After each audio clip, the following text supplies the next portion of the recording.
Welcome back. Now, the 11th Senate had a committee to investigate the investigating the Shakahola incident when it comes to religious organizations here in the country and circumstances leading to the Shakahola deaths, has released its report.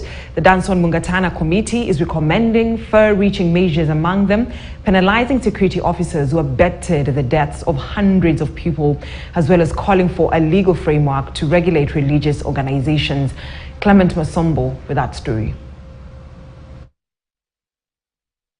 Mungatana was appointed to investigate circumstances under which hundreds of Kenyans died as a result of questionable religious teachings in whose bodies were exhumed from the Shakahola graves.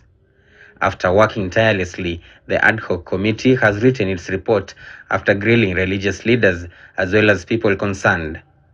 Part of their mandate was to investigate the death and the role, if any, played by controversial Pastor Paul Mackenzie, who is currently still being held by security agencies. After rigorous probe, the committee has come up with a report with key findings.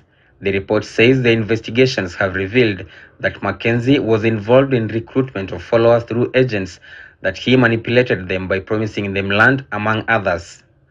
The ad hoc committee further says Mackenzie created an armed gang which he employed to violently enforce his starvation doctrine by attacking and killing followers who changed their minds. The committee has further gone ahead to recommend far-reaching measures. They include the prosecution of security officers who abetted the crimes.